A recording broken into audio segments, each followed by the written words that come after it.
In this video we're going to be bouncing down a track. I've got a project open with a song that I've been writing, and the reason why I want to bounce it down today is I want to give that file to a friend of mine who's going to play some guitar on it. I wouldn't want to send the whole project file to them because it's probably too big a file to send over the internet, and also it contains a lot of MIDI information, some audio files and some plugins that they might not necessarily have. The other reason is they might not use Logic Pro for their recording software. They might use another DAW like Pro Tools or Ableton. That's not a problem. All I need to do is make sure that I bounce it down, and I can bounce it down as a compressed audio file, send it to them via email or through Dropbox, and they can work on it and send their files back to me. I can load them back into this project and continue working on the song. So let's get started. The first thing that we have to do is just check what's happening on our stereo output. We want to ensure that we're not clipping the master. If we do, we'll introduce some digital clipping, which is distortion, and it's very hard to get rid of. So the remedy for it is to make sure that we comfortably bounce down below 0 dB on our metering. The way to check this is just to simply play through the track. I'll play it for a little bit and let's just watch this output.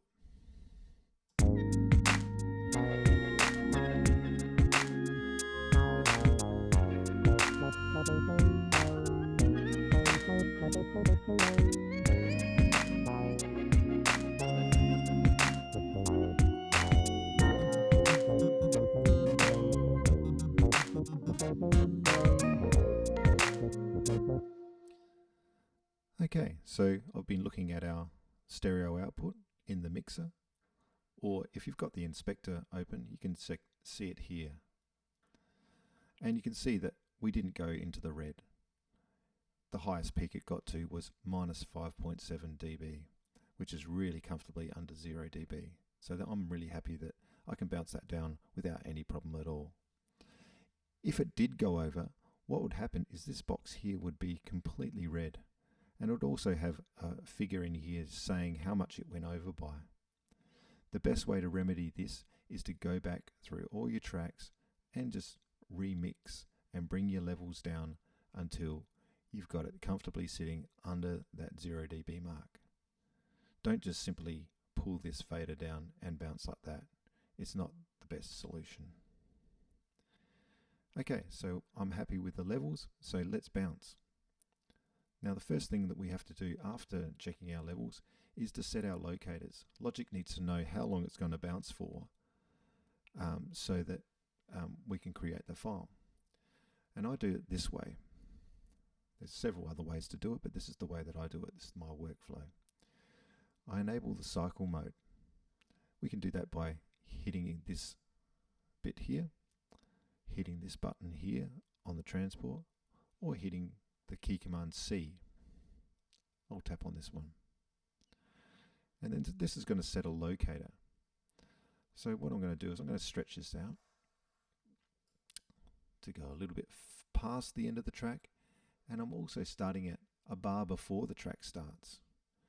And the reason why I do this is I want it to be bouncing before the track starts, so that I make sure that I get this start of the drum loop that's happening here, and I don't miss the first transient of the drum groove.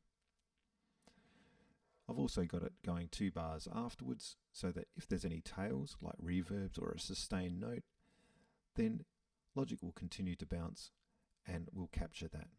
It won't be just cut off. Okay, so with our locators set, now we need to open up the bounce window. We can do this like in Logic. We've got several ways of doing things. We can hit the B and C, which means bounce, on our stereo output here and here. If you've got these 2 windows open, we can use the key command, Command B, or we can go to the File menu, go down to Bounce, and we want to go Project or Section. This will open up this window. Now, these are the types of files that we can create. We can create a PCM file, which is like a WAV file, an AF file. These are uncompressed files, or CAF file. This is an Apple type of file that I've never used. I generally always bounce as a WAV file, as that translates onto Windows machines quite easy. The next thing we can do is select our resolution, 24-bit, 8-bit, 16-bit, 32-bit. Also sample rate, 44,100 samples per second. That's CD quality. But if I click on that box, you can see we've got lots of different sample rates that we can bounce down to. Why we've got these so many options when we're bouncing is for different jobs you may need to bounce down at different sample rates, different resolutions, even different file formats. Say for instance you're working on a film, you need to make sure that you bounce down as a WAV file, 16-bit, and the sample rate needs to be 48,000. The next thing down here is the file type. Is it interleaved or split? Generally you leave this as interleaved. This means that a stereo file will be created, so it's one file. But if we selected split, what would happen is that that stereo file would be split into two files. One would be named left and one would be named right. The next box down is dithering. We don't need to know too much about this at this stage, but basically what happens when we upsample or change something that's not how we've recorded the project. So say for instance we were bouncing down to 16-bit and 48,000 kilohertz. What would happen is we would select one of these dithering modes and it would introduce some noise into that file to make it sound as best as possible. There's a lot of mathematics involved in that. Okay, so that's our PCM. We can also bounce down as MP3s.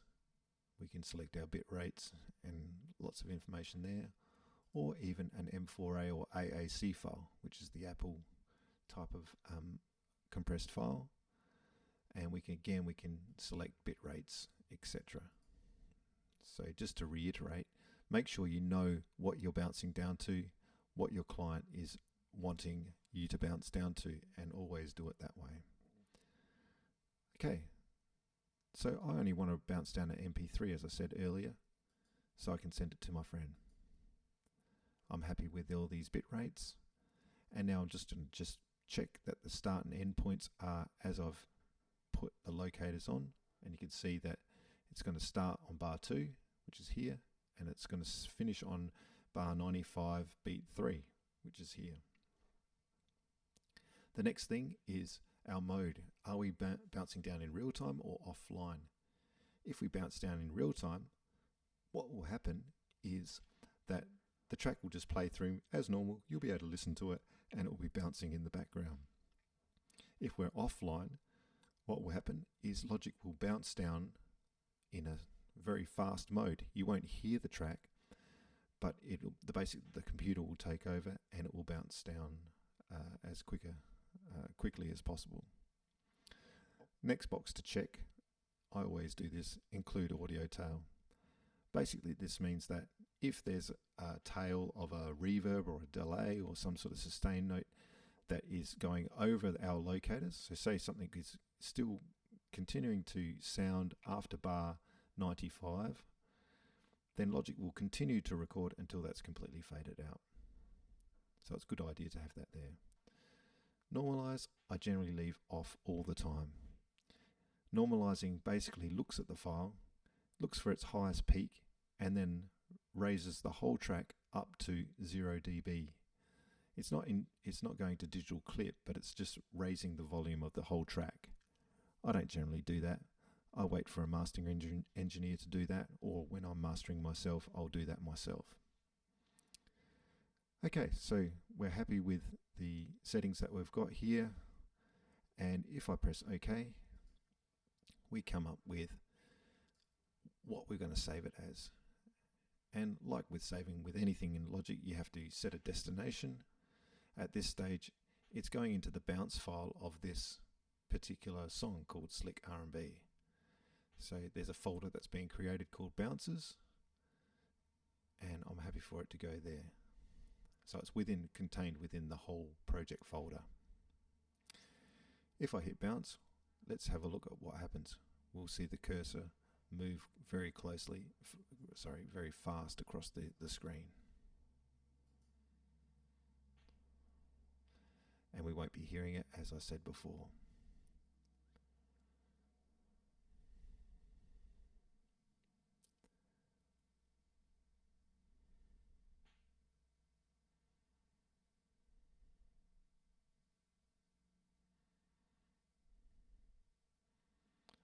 So there we go, and you can see now it's converting it to the MP3 that we want. Okay, so that's bounced down.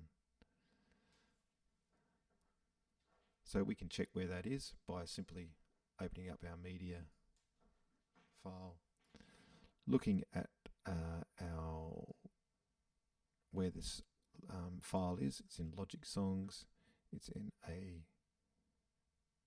folder here, Slick R&B, and then if I look in this folder here, Bounces, look, there it is, Slick MP3, and I can check that it's there by just simply clicking on it, pressing the space bar.